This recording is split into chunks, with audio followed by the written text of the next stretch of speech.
Hi friends, I just wanted to start by saying thank you so much for all of the love that you gave my last video where I turned myself into Isabel. If you haven't seen that yet, I will link it up here. I wasn't expecting that little bump in views, so that was really exciting. I think it had a lot to do with me being featured on a subreddit called Beauty Guru Chatter. It was really cool to see that, so thank you for promoting the little guy. I really appreciate it. It's just really lovely when someone just out of the goodness of their heart goes, hey, this is a cool thing, you should all watch it. So to the people who are here because of that, hello, nice to see you. We just hit 1,100 subscribers, which is really exciting. I don't do a lot of cosplay makeup, I don't do a lot of character makeup, so if that is why you subscribed, I hope that the rest of my content does not disappoint you, but because of the overwhelming response, I will definitely dip back into that eventually, but I'm going to just ruminate on that for a little bit while I dive back into the Jaclyn Hill palette. For those of you who are new here, I have a series called Palette Potential where I do several videos and several looks on one palette. It's to encourage consumer consciousness, it's to encourage people to use the products that they have. We've been doing old palettes and new palettes, but this one kind of is both. I wanted to pull out the old Jaclyn Hill palette, but as we all know, it's reformulated, so I decided to pick up the reformulation as well. Also, the first video in the series is up. I will link that up here. And today I am feeling like we need to do something chill. I feel like the whole world needs to chill, so we're gonna chill. We're gonna be doing something soft, pretty, simple. I'm feeling soft today, so that's what we're gonna do, but we're gonna do it side by side, old and new, and if that sounds like something that you are interested in, then keep on watching. Let's get started.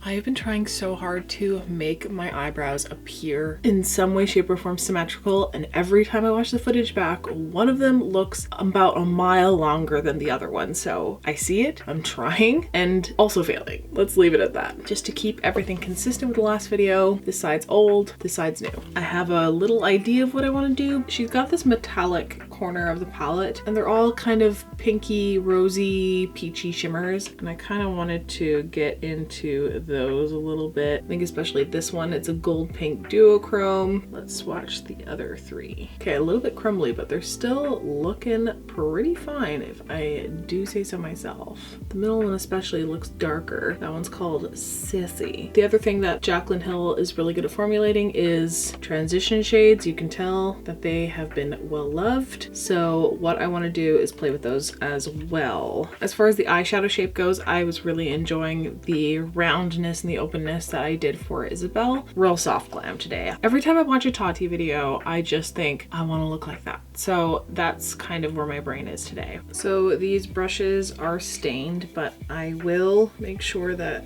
all the pigment is off of them by using my little color switch. So let's just prime one side at a time. This is the Urban Decay Primer Potion in Eden. So let's start off with MFEO in the crease. And these shades are the dustiest, I think, in the whole palette. It's still going on really nicely though, so smooth.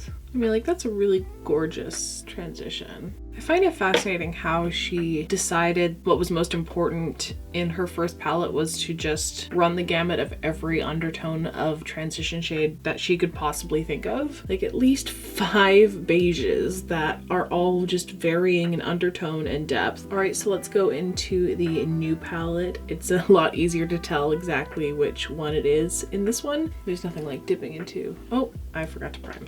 Okay, now we're going in. With a shade this light, it'll be hard to tell a real difference. I am having a harder time blending out this edge though. Let's dip into the very obviously well-loved Couture. It's very clearly the most used shadow in the palette. It is neutral perfection, and it's very dusty. It's most likely why I hit pan so fast.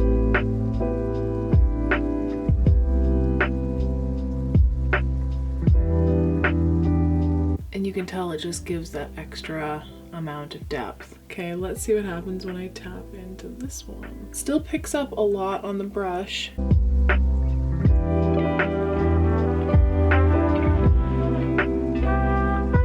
Oh, that That's interesting.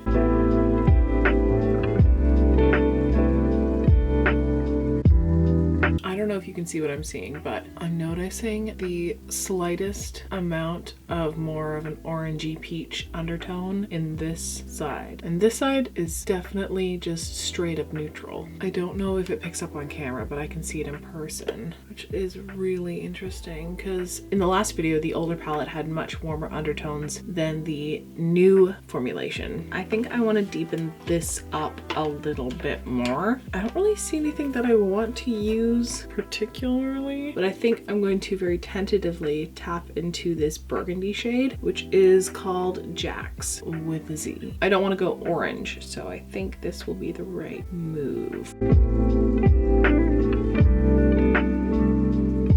Yeah, I just wanted to add depth. I didn't want to add too much color. All right, that's enough. I don't want my too much Jean to kick in. The new shades really do pick up a lot on the brush, I'm noticing.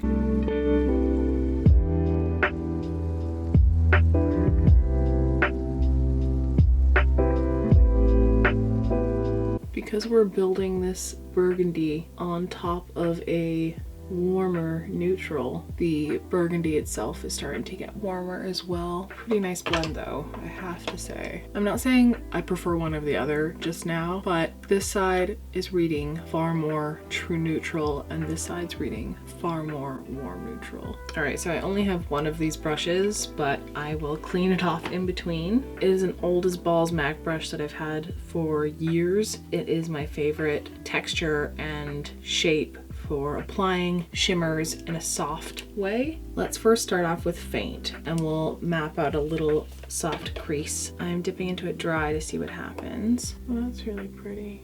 It's really cool toned.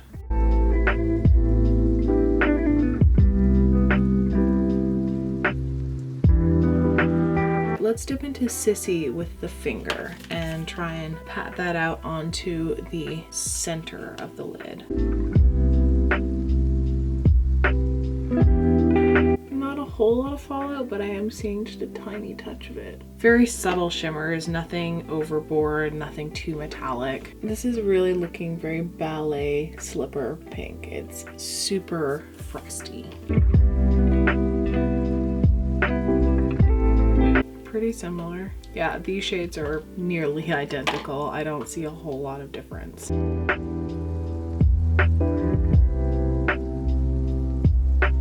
That's interesting. This one picks up a lot more gold than pink, whereas I feel this one has that real shift. In this one, it's harder to detect that pink. You can kind of see if I tilt my head way back that this side has more pink on that outer third. This is really pretty. I'm liking it so far. When you have a craving for soft glam, you gotta do soft glam. I think I will finish off the eye with Beam here. I'm gonna throw that onto the inner corner. Lives up to the name, I suppose. All right, let's try it on the other side.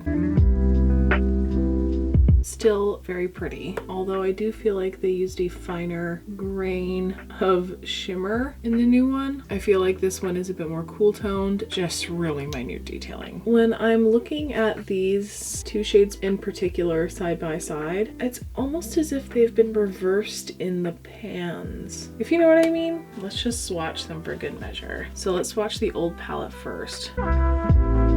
So that one's in light, and this is the one that I'm using on the inner corner. This is Beam. Let's do the exact same thing on the new formulation. This one is in light, which is way more yellow, and then this one is Beam. So the ones on the bottom are the new palette. They almost just seem like the same shade, whereas these ones have a tonal difference. Let's just quickly finish up the lower lash line. I'm going to just do a little blend of Jax and Couture.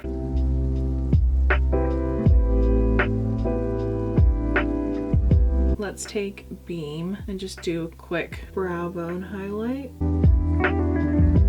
All right, basic bitch eye is complete. All I need to do is pop on some lashes, which I will do off camera, and I will be back to finish the rest of the face. Well guys, it finally happened. In the nearly 2 years I have owned this new microphone, I just now had to change the battery for the first time. Not too shabby. All right, I popped on my lashes. I finally figured out what these are. I bought them at Winners a few weeks ago and threw out all the packaging like an idiot. I could have sworn they were Ardell's. Turns out they're not. They're actually a Kiss Lash, and they're from the lingerie push-up collection, and they're the style Teddy. They're great. Let's finish up the rest of the face. I just want to throw on a blush that I really love right now. It is the Colourpop Fresh and Peachy blush. I discovered this blush in a Colourpop try on. I'll link that up here, but I just really love the tone of this blush a lot.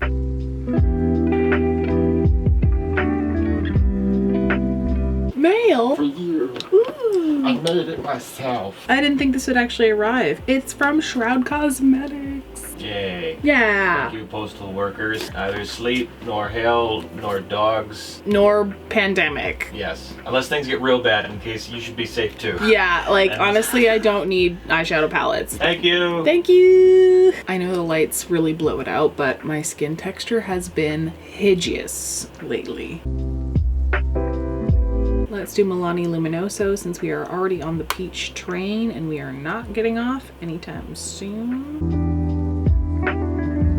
This combo is just really good, so let's just do what I usually do if I'm doing a peach toned cheek. This is the Physicians Formula Butter Highlighter in the shade Pearl. I use it because it has a pink reflect in it, and it picks up that peachy tone really nicely. Let's throw on a quick lip. I don't want to stay here too long. Just using my go-to Rosy Nude lip liner. I use it pretty much in every tutorial. It is the Maybelline Color Sensational Shaping Lip Liner in Almond Rose. It's almost as if my lips were actually this shape. Let's just go full peach. Let's try the Meet Matte Hues from the Balm.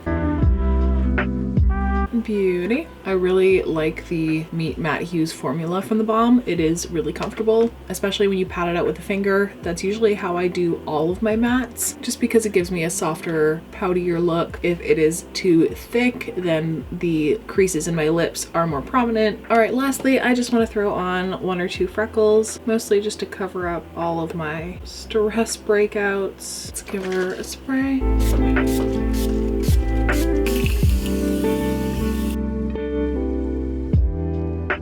And bottom mascara before I forget. Alrighty, this is the look all complete. I know I do a lot of peachy pink neutral looks. These are just the tones I gravitate toward when I need comfort. It makes me feel pretty. I use makeup as a calming mechanism. So when my breath starts to get a little bit up here, generally I paint with a lot of peaches and it calms me down. I'm sure for everyone it's a little bit different. If makeup is like that for you, tell me in the comments below what kind of colors, tones calm you down, make you feel safe. I would love to know that. So sorry if this is a little bit boring, but it is, it's what I had in me. And sometimes that's the best that you can do. And right now we're all just trying to do the best that we can do.